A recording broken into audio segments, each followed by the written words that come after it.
네, 이번 시간은 박성훈 시사평론가와 함께합니다. 지금 연결돼 있습니다. 안녕하세요.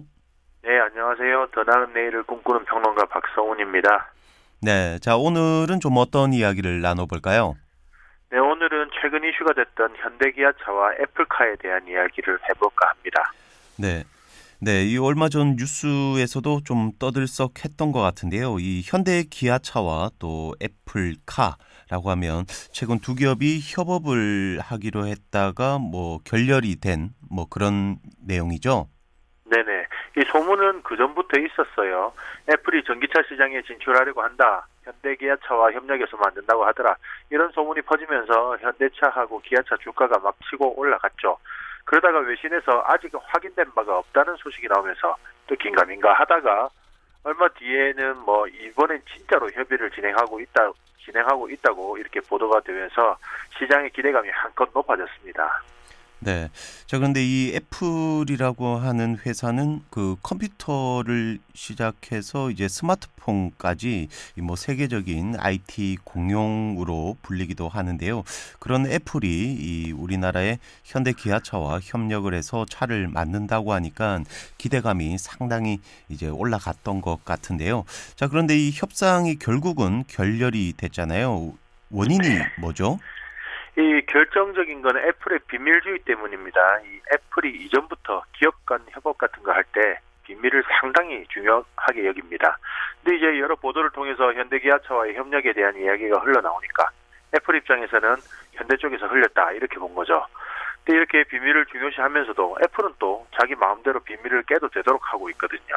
네. 이 협업을 하는데 이 상대는 비밀을 지켜야 하고 뭐 자기들은 뭐 비밀을 이렇게 누설해도 된다. 이건 좀 갑질 아닌가요? 아, 갑질 맞죠. 애플이 원래 그렇습니다. 대만 기업 폭스콘이 지금 아이폰을 만들고 있는데요. 이 대외적으로는 애플하고 협력사라고 하지만 사실상 애플의 하청업체 취급을 받고 있거든요. 애플의 기술 노하우는 뭐 하나도 유출이 안 되도록 철저하게 비밀을 붙여가지고 유지하면서도 폭스콘은 또 애플이 시키는 대로만 만들어서 납품을 해야 되는 상황입니다. 네. 자, 이 폭스콘이야 뭐 그렇다 치더라도 이 현대자동차 같은 경우는 자체적으로 이 자동차를 만드는 노하우를 또 보유하고 있고 이 완성차 기술 면에서는 세계적으로도 잘 알려져 있는데요. 굳이 뭐 애플의 하청 업체 같은 그런 역할을 맡을 필요가 있을까요? 네, 그렇지 않아도 차라리 결렬된 게 다행이다. 뭐 이런 의견들도 많습니다. 현대는 아쉬울 게 없거든요. 애플은 휴대폰은 뭐 잘 만들지 몰라도 이 차 만드는 기술은 없잖아요. 그러면은 애플이 알아서 우리가 뭐 IT 기술 뭐 이런 걸 알려줄 테니까 현대 너희는 뭐 이런 기술을 적용해서 우리 한번 멋진 차를 만들어 보자. 이렇게 돼야지 협업인데 현대 너희는 뭐 열심히 차 만들어 봐라. 그러면 애플 상표 붙여서 팔아줄게. 이런 식이면은 뭐 협상 자체가 이루어질 수가 없는 거죠. 네. 뭐 하청으로 전락할 뿐만 아니라 뭐 기술도 다 내주고 또 어떻게 보면 이 자동차 시장에서는 경쟁사가 이제 한 곳 더 늘어나는 그런 결과가 될 그렇죠. 수도 네, 있을 것 같은데 자, 그럼 이제 애플 또 현대 기아차와의 협업은 이제 완전히 물 건너 간 거겠군요. 뭐 일단 현대 측은 애플과 자율주행 전기차 관련 논의를 진행하고 있지 않다. 뭐 이렇게 공시를 했는데요. 이 말은 또 다르게 풀이를 해보면 내일이라도 다시 논의를 할 수 있다. 이런 뜻으로 해석이 될 수도 있고요. 또 뭐 자율주행 전기차에 대한 논의는 뭐 안 하지만 일반 전기차나 수소차에 대한 논의는 할 수 있다. 이렇게도 볼 수가 있는 거죠. 만약에 협상이 완전하게 결렬이 됐다면 우리는 협력에 대해 어떤 논의도 하지 않고 있고 앞으로 할 계획도 없다. 이렇게 못 박을 수도 있는 거거든요. 근데 그렇게 하지 않았다는 것은 협상의 여지는 아직 남아 있다는 겁니다. 네. 뭐 애플이 아무튼 정신을 좀 차리고 이 현대 기아차와 진지하게 이 대화를 하면 좋을 것 같기도 한데요. 어쨌거나 이 두 회사의 협업 소식에 이 주식 시장은 굉장히 요동을 쳤군요. 이 주식이라는 게 워낙에 소문에 민감하게 움직이잖아요. 네. 그런 만큼 이번에 애플과의 협력 소식에 개미 투자가들이 굉장히 많이 몰려들었습니다. 근데 협상이 이제 결렬 소식이 전해지면서 또 그동안 올랐던 주가가 싹 빠졌죠. 이 와중에 또 현대차 임원들이 한창 주가가 상승하고 있을 때, 뭐 최고조에 이르렀을 때 이 협상 결렬 소식이 뜨기 직전에 주식을 내다 판 정황이 또 포착이 됐습니다. 네. 이 임원이라고 하면 아무래도 뭐 회사의 외부인이나 또 일반 직원들보다야 그런 내부 사정을 또 더 잘 알았겠죠. 네, 아무래도 그럴 가능성이 높죠. 이 주식하는 사람이라면 누구나 싸게 사서 비싸게 팔고 싶겠지만 뭐 이런 모습은 비난받기 딱 좋습니다. 회사 내부 상황을 미리 알아서 부당하게 이익을 올렸을 가능성도 있고요. 또 설사 몰랐다고 하더라도 임원직에 있으면서 회사의 주식을 팔아서 차익을 챙기는 모습이 그렇게 좋게 보이지는 않는 거죠. 네. 자, 그런데 만약에 회사 내부 정보로 이 협상이 결렬될 걸 미리 알고 주식을 팔아치웠다면 이건 뭐 따로 처벌받지 않습니까? 이게 자본시장법에 미공개 중요 정보를 이용하는 행위를 금지하도록 되어 있거든요. 만약에 임원진이 뭐 미리 이거를 알고 팔았다면은 자본시장법 위반이죠. 그래서 이 문제에 대해서 한국거래소가 심리에 들어갔습니다. 의심되는 임원들의 증권 계좌에 대한 심리가 이루어질 거고요. 또 만약에 혐의가 포착이 되면은 금융감독원이 나서서 징계에 들어가게 됩니다. 네, 이 주식 시장이라는 곳이 아무래도 많은 돈이 또 움직이다 보니까 항상 잡음이 끊이질 않는 것 같습니다. 어쨌거나 이 현대차 내부 문제는 뭐 그렇다 치더라도 이 우리 기업이 또 미국 인류 기업 앞에서도 좀 당당하게 이렇게 모습을 보일 수 있다는 게 참 대단하긴 하네요. 이게 비굴하게 나갈 이유가 전혀 없습니다. 지난해 코로나 때문에 자동차 업계가 전반적으로 침체를 겪었거든요. 뭐 그래도 미국이나 인도, 유럽 같은 주요 시장에서 현대기아차 점유율이 꾸준하게 늘고 있어요. 또 이제 러시아나 이스라엘 같은 나라에서도 아주 잘 팔리고 있고요. 뭐 다만 이제 중국하고 일본에서는 힘을 잘 못 쓰고 있긴 한데 뭐 나머지 다른 나라들에서는 잘 나가고 있습니다. 중고차 시장에서도 가성비 면에서 한국차의 인기가 엄청나고요. 네, 가성비라고 하면 그런데 일본 차가 좀 알아주지 않나요? 그것도 다 옛말입니다. 동남아 여행을 좀 다녀보신 분들은 현지에서 우리나라 버스가 다니는 걸 많이들 보셨을 건데요. 뭐 저도 어느 나라에선가 뭐 언제적 세원백화점 버스가 돌아다니는 걸 봤는데요. 그 나라에서는 한글 적힌 차가 고급이라는 인식 때문에 오래된 중고버스라도 한글이 적혀 있는 걸 일부러 살려서 그대로 운영을 하고 있습니다. 네, 그렇군요. 이 중고차라고 해도 이 버스에 한정된 이야기 아닌가요? 그렇지 않습니다. 이 라오스의 코라오라는 기업이 있거든요. 이 코리아하고 라오스하고 합쳐서 코라오라고 이름 지은 회사인데요. 네. 1997년에 우리나라 중고차 2대를 들여가서 파는 것을 시작으로 지금은 뭐 라오스에 다니는 전체 차의 절반이 다 이 회사 겁니다. 이 중고차도 팔고 이제는 회사 규모가 커지면서 신차도 갖다 팝니다.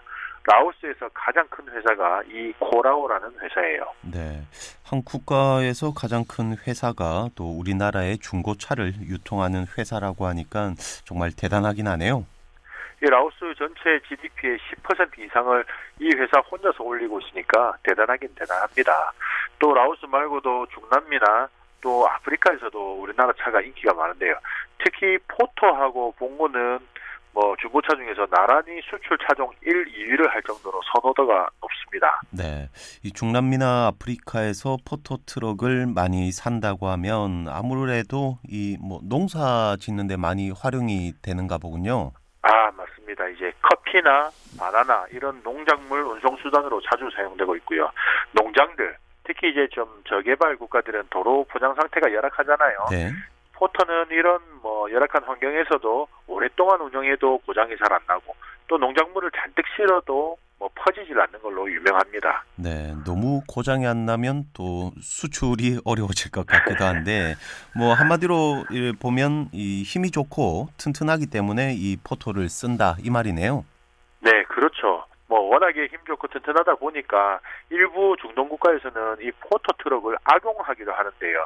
이 반군들이 군사용으로 쓰는 겁니다. 네. 군사용 무기들은 무겁잖아요. 네. 이 또 무기는 폭발할 수도 있으니까 이 안정성도 굉장히 중요하고요. 그래서 반군들이 포터를 개조해서 중화기를 싣고 다니는데요. 이게 1톤 트럭인데도 3톤을 거뜬하게 버팁니다.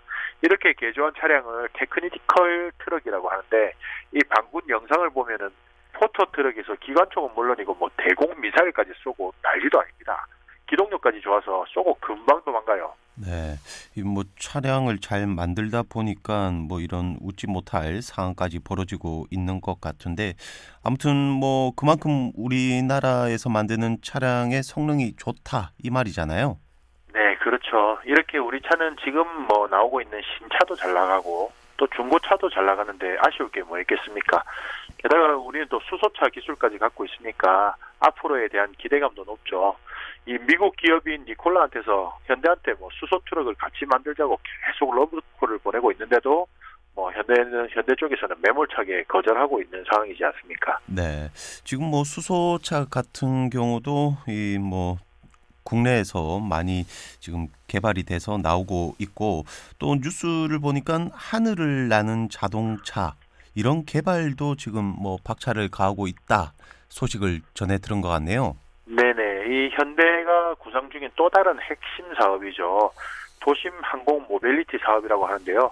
초기에는 거대한 드론이나 또는 뭐 비행기에 드론을 합쳐놓은 이런 형태가 될 가능성이 높아요. 근데 지금 현대가 하고 있는 걸 보면은 이보다도 더 이후 단계까지도 생각을 하고 있는 것 같습니다. 네. 자, 이 하늘을 나는 자동차 이후의 단계라면 또 뭐 어떤 게 있습니까? 이 드론이라는 게 단점이 있습니다. 방송용 드론을 보면 아시겠지만은 이 소음이 상당해요. 네. 이거를 크게 만들어 놓으면 소음이 더 커지겠죠. 또 기상 여건에 따라서 공중을 날 수 없는 상황도 있을 거고요. 근데 현대가 최근에 보스턴 다이내믹스라는 로봇 만드는 회사를 인수했단 말입니다. 네. 이 회사가 원래 그 구글 소유의 회사였다가 일본의 소프트뱅크가 샀다가 또 최근에는 현대에서 인수를 한 거죠. 네, 그렇습니다. 그러니까 이 회사가 보유하고 있는 로봇 기술을 차에다가 잘 적용을 시키면 우리가 기존에 만화나 영화에서나 볼 수 있었던 변신 자동차를 만들 수도 있다는 거죠.